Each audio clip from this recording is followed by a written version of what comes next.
All things black with Garland and Calvin. I'm Calvin. Men in Black over there is Garland. And we are here to discuss This Is Us, the Miguel episode, last night's episode of Miguel, which, I was fully against. I'm not a huge Miguel fan, but clearly someone is devastated by Miguel. Garland, how things going, man? How you doing? I want to dedicate something especially to Miguel.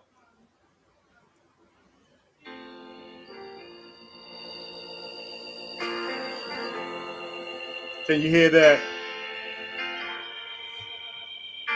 This dude. Yeah, we can hear it. How do I say goodbye to what we had? Miguel! Oh, Miguel! Why? Why did they do this to Miguel?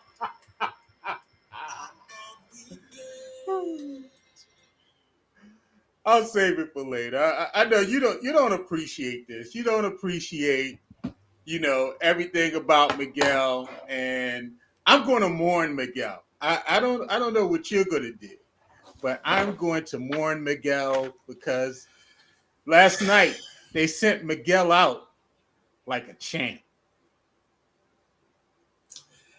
Listen, That's man. why I'm dressed in black and white today. I'm funeralizing Miguel. His body is at Bond Green on Liberty Road if you want to go see it. And yeah, we just thank God for Miguel. Listen, man. First of all, you should have been playing the Spanish version of it, and that's another thing. Miguel act like he was all Hispanic or whatever. Miguel was Puerto Rican. He's American. Miguel is American. He's Latino. Puerto Rico is not a state. Puerto Rico is a what do they call it? Territory. It's It a is an territory. American territory. He is American. I'm not having it. You know what? I'm not going to get into it with you. Anybody that wants to comment, please make sure you comment. If you are watching on my personal Facebook page, we won't be able to see your comments. You need to come over to the All Things Black with Garland and Calvin page, and then the group page, and then comment from there. If you comment from my page, that's fine. We'll go ahead and see it. We just may not be able to comment until after this is over. But anyway, I'll let Garland go in and get it started. Calvin, as this episode reveals, Miguel was born in Puerto Rico, as we just said, the son of two gentle, loving parents. He moved to the United States when he was still a kid, where he had to adjust to a new culture and a new language. He made his parents proud by working his way up in the world as a construction foreman, even as he also had to pull away from his own culture to earn that success in a country not particularly friendly to Latino people. And so, what do you think about that? At least early little Miguel. I mean, little Miguel, he had this. I'm not trying to get super deep. It was a book by W.E.B. Du Bois called "The Souls of Black Folks," and then he talks about how Black people have this duality. You're Black, but you also want to be accepted by mainstream society. And we saw that with our boy Miguel. Miguel, he held strong to his Latino roots. He loved his parents. He loved everything about his people, but he also wanted to acclimate and go into American society. And so, he even had that dream where, he was in a rundown between his father and between the man his father cut the grass. And so what did you think about Miguel, young Miguel? That was Mike Rivers when he applied for that job. Well, Miguel actually, and he said it when he had his little, I guess, little argument with his dad. It wasn't necessarily that he wanted to be American. He was taught to be, and I keep saying American. He was taught to assimilate into the society. His dad was the one telling him that, and as Miguel said, you're telling me to do all this. So why are you mad that I'm doing it? Like, you wanted me to fit in. You Right. brought us here. All he wanted to do was play baseball. Even when they were talking about moving to Pennsylvania, he was like, "Are we going to come back?" So Miguel wanted to stay where he was. He was fine, but that was all his dad's, and I think he actually did very well in assimilating. He got the job. I mean, he got the job on false name pretenses, but heck, we know for a fact that having an ethnic name on a resume gives you a lesser of a chance to get the job. So we know that. So good for him. Good for Miguel. Yeah, that's why we're getting away from our traditional names like Darius and Laquan. I know somebody named Bradley.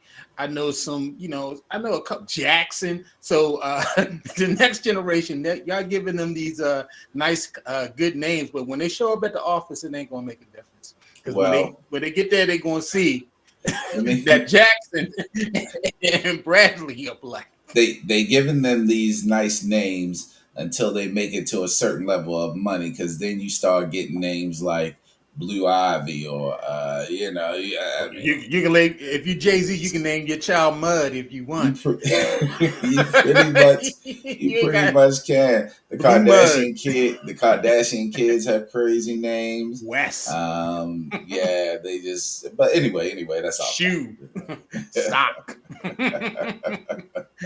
And so Miguel, you touched on his dad. He had a complicated relationship with his father, and he had a complicated relationship with his ex-wife Shelley, and especially a complicated relationship with his two children. In many ways, his life was characterized by a sense of longing, a feeling of never quite fitting in, an experience best summed up by the philosophical phrase he learned from his father. I don't know, but it's a good question. Ask me again later. And so was this guy trying to fit in, always trying to find his place.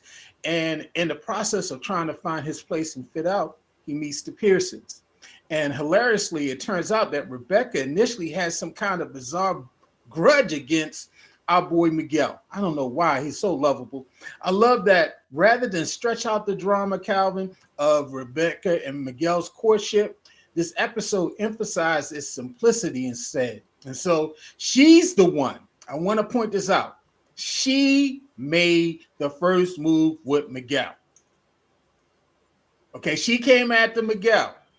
Miguel did not come after her. That's a so fact. That's a so fact. Go ahead. Go ahead. Say something. Say something. so let me. You know what? I'll let you finish your thought, and then I'll jump in. Okay. I'll let you finish. Okay. And from there, there's no question that Rebecca and Miguel are meant to be together, even as her new relationship sends her children, especially Kevin, into a little crazy fit. So, what did you think about that? First of all, I saw somebody said they were playing running bases. I thought they were playing running bases too. Would. They were playing running bases. Yeah, they were That's what we playing used to running do in the bases. back alley, running bases, baby. So you know what? Let me just get into it. Let me Get just get into it. into it. Just get into it. Ain't no need beating around the bush. Let me just get into it. Let me tell you something. Let me tell you something. I have softened my stance on the hate for Miguel after last night's episode for a couple of reasons. Oh Reason my God. number one, reason number one why Reason I've number softened one. my stance is And I want y'all because 6 people to know why, but go ahead. Mm-hmm. is because you're right. Miguel did not make the move, but Rebecca didn't make the first move either. What? Jack made the first move. Jack came in and said, Talk to my Miguel, boy. let me see your car and I will serve my wife to you on a platter. Jack, are they swingers or something? Like, Jack, what are you doing? You literally said, "Let me see your new car," and no, you sit here with my wife and you talk to her. What are you doing, Jack? What are you doing? And all of a sudden, they become the best of friends. And then when Miguel come back, Miguel is all trying. The hardest thing I ever did was to leave you, and I didn't want to leave you on that point. He couldn't even get the words out. Rebecca going to just plop her old swinging ass over there and be Tongue fight. like, she gonna be like, hush, hush, hush. Tongue But fight. it gets better. It gets better. Then they go to commercial, and next thing you know, after they come back from commercial, they in the bed together. They are in bed, and then They just even slap Miguel. cheeks. And even Miguel. I gotta give Miguel props again. Miguel was like, we don't talk about him. I wonder what Jack would think about this. Rebecca was basically like, I mean, he did introduce us. He did leave you with me. So I thought he wanted you to get with me. So I'm just, we just Calvin, doing Calvin, what he Calvin. wanted us to do. Stop. Which show did you watch? That did not happen. That's what I heard. That's what I heard. That's what I heard. She did not say. I mean, he basically, I want you to like my boy. This is gonna be my man's, and it was not a hookup. I mean, they was there. She was there when he met Shelly, and the whole hookup and all that stuff. Although Shelly was jealous of Jack and Rebecca's relationship, you heard that the little argument. Exactly. That's why I think they were all swingers. They were Miguel all said, swingers. Miguel said, I ain't Jack. I'm out here trying to get this paper. But you know what? Yeah, she I don't know if they were swingers. Maybe hey, it was the 70s. So swinging was big then. Swinging has made a comeback and all this. It's called being polyamorous now. They don't call it swinging anymore. And so Whatever. maybe Rebecca and Jack walking around the supermarket with their pineapple upside down, looking for their next you think looking maybe for they their was next on Real friend. Sex? Remember Real Sex on I HBO? do. You I think they do. was on Real Sex? They actually were. Let me listen. So I'm gonna soften my stance on Miguel because let me just go ahead and admit it now. Last night's episode was one of the best episodes, and The best episode of the season. I am a Miguel fan. They have won me over because it was not Miguel's fault. Miguel was just a pawn in Jack and Rebecca's game of sex. They're coming with a spinoff called This Is Sex, and they're gonna show how they they they trapped Miguel So they were into this. grooming. They were They were grooming Miguel. they were literally grooming Miguel, and as a matter of fact, they started grooming Kevin. That's why Kevin is always having these sex problems. But that's a whole nother story. Whole nother story. Okay. All right, man. Crazy. Like Jack, Miguel found his sense of purpose in Rebecca, and like that, there's an undercurrent of atonement at play in his dedication. In the same way Jack poured himself into Rebecca in the Big Three to make up for failing to save Nikki in the Vietnam War, Miguel dedicates himself to Rebecca and her family to make up for his failings as a husband and a father during his first marriage. And so during the episode, we saw Miguel really trying to reestablish his relationship with his children after him and Shelly divorced, and he moves to Houston, and he's trying to really pull all those things together. But my man, he slides into the right DMs. And so there's a lot of merit into sliding into the correct DMs. And so he slid right into Rebecca's DMs, and then he slid right into them cheeks. Hey, he slid into Rebecca's DM, and it was like she was waiting for him. She he was was like, like, "Hey, hello." it's a She like, it is about time, Poppy. It's about time. I Right. mean, good gracious. Right. He just left her, hey, good to see about your kids. She responded like, when you coming to hit this? And so, Rebecca. Basically, it's like, and then when he got over there, and they get to partying with the family, all you hear is when the double Dutch bus come on, they're like, give me a hoe, and then Rebecca say, I'm here. Here I am. this is it's not right. All right, so that sort of quiet, largely invisible caretaking is easy to take for granted. We saw that with Miguel. And Miguel, he basically was inspired by his mother and his mother's care for his aunt. His aunt had a stroke at a young age, and the mother took care of her all the way up to being elderly and all.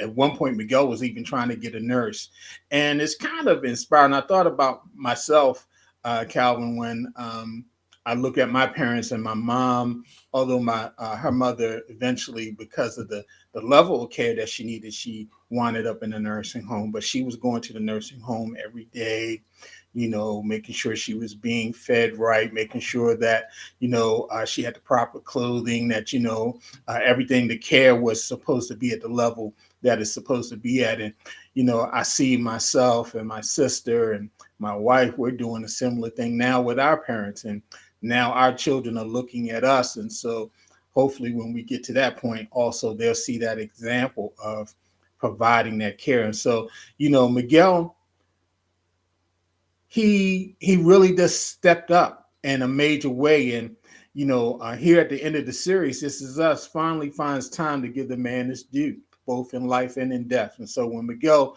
does eventually die, his ashes are scattered in his two homes: the baseball field where he played as a kid in Puerto Rico, and the apple tree he grew for Rebecca at the Pearson family cabin. And maybe that's Miguel in a nutshell. In some ways, a Pearson family outsider, and in other ways, the most loyal Pearson of them all. And so, overall, man, I have to admit, and I want to get your opinion first. As I was looking at it, maybe about 15 minutes before the end, I was saying, they better not kill Miguel. Miguel better not die. Because at one point, when they were talking to the nurse and the big three, and then Miguel came in, and Kevin was like, "We need to talk." And the way that it went away to commercial, I was like, "Hold up, is Miguel dead?" and so I was kind of like, "Yo, they can't do Miguel like that." And so, did this take you by surprise?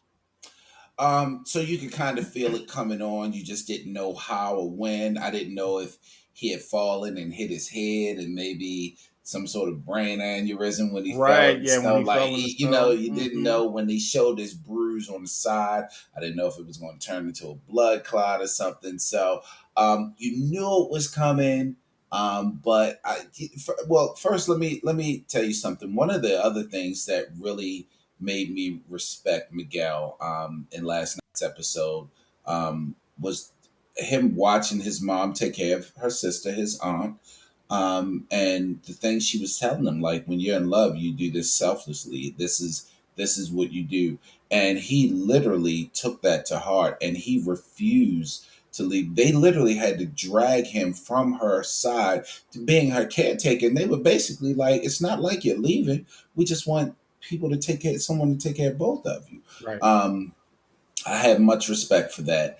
And bruh, when they went to the scene and you saw that Miguel had passed, I actually teared up for my man Miguel. For And the it gets tear. worse. It gets worse because the tears flowed a little harder when they were in Puerto Rico dropping them ashes on the baseball field. Bruh, I was done. I was done. I was I wasn't that bad, but I was like, oh man. I was like, oh man, I don't even like Miguel like that though, for real. Yeah, But I yeah, got into it my got me. feelings when It I got saw me. that. I was like, "Yo," I didn't shed a tear, but I was like, I can't believe it, Miguel is gone. I was just so shocked, like, oh Yeah. man, and the way that they sent him off and the ashes and everything. I think it was a proper send off for. I'm glad that you're converted, but who I thought was probably one of the most important characters on the show, and I'm glad Yeah. that they finally, we got into Miguel's story, and we saw that this is why this guy was so gentle. He's so patient. He was, he was so, I guess, faithful. He was a faithful friend to Jack. He was a faithful friend to Rebecca when Jack passed away, although you thought he was trying to hit. He even tried to put some space in between them, but fate brought it all back together. And then when it brought it back together, he was a faithful husband and partner to her to the end. And so, you know, um, all kudos to Miguel. I thought it was a well written, well acted. It was a great send off with his character. So I really want to see what happens in these final three episodes and all. And so we see next week is going to be, some, kind of clash between the siblings over the care of Rebecca. I thought that Mandy Moore, she's doing an excellent job in this, portraying her in this Alzheimer's and all. Now I don't know if people with Alzheimer's always look away like this, like for a couple scenes, she's just looking at the tree like they were like, "Mom," she's like, "Oh, what? Like it's not 1949?" They're like, "No, Mom, She's so you wrong. here?" She was like, "Miguel is gone." Hey man, you know what? You're right. It's so well written. It's so well acted. Mhm. There's so many messages in this series that make it so great. One of the things that I really appreciated is not only did they show the story of Miguel, but they in that one episode they took me and made me like just really really appreciate Miguel and made me understand that so they have this show is so crazy. They have two kids of their own. They actually have three. One died. They bring in Randall, but unknowingly they bring Miguel in as just another full family member. I mean, they Right. literally bring him in, and of course, he marries into him. But even before that, what he was looking for, and you mentioned it at the beginning, he found in the Pearsons, he found another family, a family without Mhm. judgment, a family that just accepts him for him. And yeah, man, great episode. Like, great episode. I'm actually going to miss Miguel. Now, of course, we don't know if we're going to miss him because This Is Us always has a They're way gonna of go back. resurrecting the He dead. with Yeah, Jack drinking so a beer. he'll be there. He'll be there. We always have a way of doing it. But amazing episode. Great episode. Great episode. And so yeah, man, that's all we got for tonight. That is it. That is it. We got any parting thoughts? Anything going on? I am just looking forward to the day when we stop trying to legislate women's bodies. Following the news and the leaked brief from the Supreme Court in their movement to overturn Roe versus Wade, which is protections of abortion rights for women. And man, we're in a crazy time. I mean, I think that's why voting is so important. That's why people do so much to disenfranchise voting. I've seen a lot of things, people saying, oh, yeah, we need to vote them out. Well, in a lot of these states, they have changed the voting rights and laws so much. A lot of us are not even eligible to vote now because, ID laws and them changing demographics and all of those particular things. And so, a lot of people always say, what's the whole thing? Voting don't do nothing for you. Voting don't mean nothing. If this is not clear to you that voting means something, this man who was just the president, Donald Trump, was able to sway the court and put several conservatives on the court to take away basic rights. So they've already shedded Voting Rights Act. They've taken away Roe versus Wade. And so all those things that this country has worked for to make equal, are really in peril. And so, if you are always on the fence or you just like, it's a conspiracy, they're going to put in whoever they want to put in. No, get out and vote. Be active. Active on the local level, active on the national level. We got to be vigilant. And, this is going to be women are going to be resulting to having abortions in abandoned houses. I'm not trying to be dramatic, but this might take us back to that, where people are traveling to states that are abortion friendly, or they're getting sham abortions where their health will be at risk. And so, you know, we got a lot of work to do, people. Yeah, one of the things you mentioned is voting on your local level, and this has everything to do with the local level. Although it is federal because of the Supreme Court, and Right. you mentioned the president. But remember, this is all local. The president was able Mhm. to assign federal judges, but he doesn't assign Supreme Court judges. He nominates them. They Nominates get them in voted in by Congress.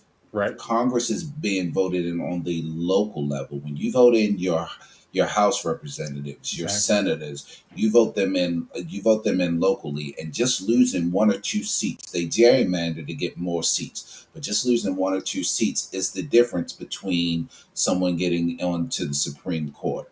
Merrick Garland didn't get on because of that. Right. So when you start thinking about that, and now that gets, that's the Supreme Court. Now, what's happening? So let's say the Supreme Court does go this, and what they're trying to do is take abortion to the state level to let Right. the states decide. So again, it's your local representatives that you need to start paying attention to and voting for, because there are a lot of states, Maryland being included, that we don't have immediate laws against abortion. There are some states that are already talking about, if the Supreme Court passes this, we're going to put a ban on abortions in our state. So as Garland mentioned, where these people have to go, everyone can't afford to go to other states. So just think about voting on your local level. And I've been promising a political broadcast or podcast. I'm going to have to do that. We're So, gonna have to do it. um, but onto a lighter level, my little thought is a little different. I don't know if you following the story with Drake. You following the story with Drake? What I have happened? not. I saw you post about it. What somebody Drake about to steal somebody's wife? Well, he not about to steal the wife. Drake, the Mister stole this man. So Oh goodness. posted a picture of his son, and the guy Hmm. came in and said, "I bet your son plays with ghostwriters," alluding to Drake getting ghostwriters. So Hmm. Drake clearly had time that day. Drake says, "I'm gonna go ahead and friend your wife on social media because she looks like she needs some excitement in her life." Not only did he friend her, he DM'd her, and in the DM he said, "I'm here for you, ma." And apparently, the guy's on social media now losing his mind because apparently Drake flew his wife out.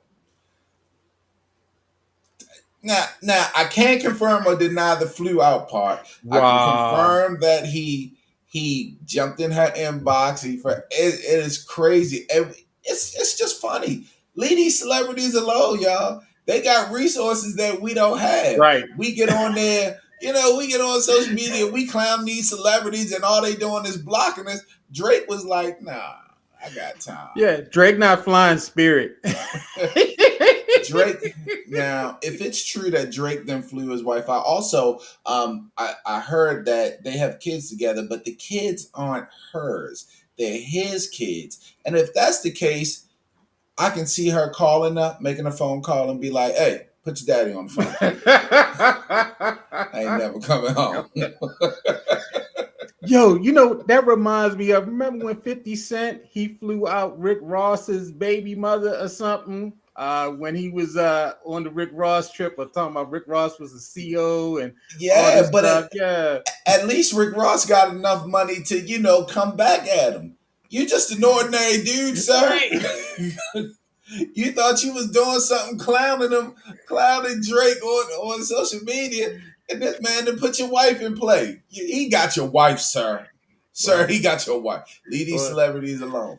let me leave Lorenz Tate alone. You can't have Paula Lorenz. Listen, stop. Now, granted, I'm gonna fight Idris Elba, David Beckham, a couple of these other dudes that my wife like. I'm gonna fight them when I see them.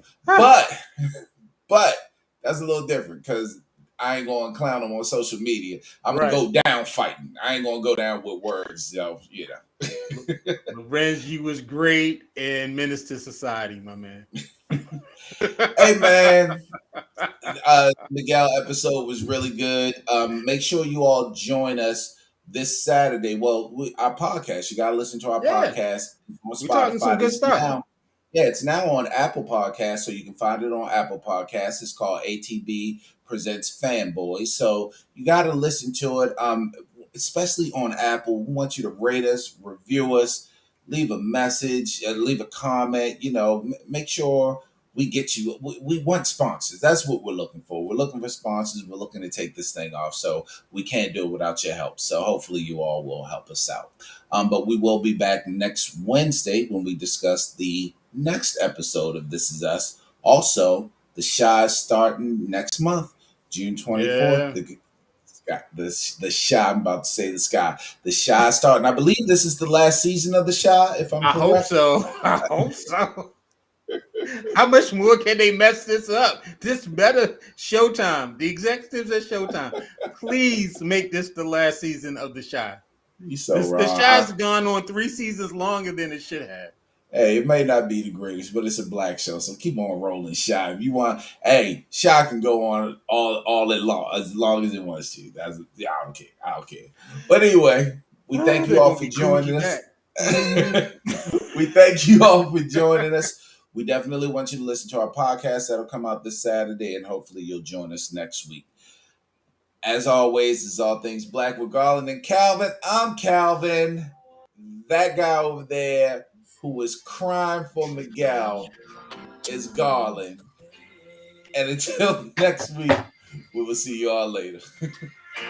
All right, Garland. Take it easy, bro. Take it easy. Miguel! Ah, Yes, ah. yeah, it's time for us to go. Oh, we'll see y'all later.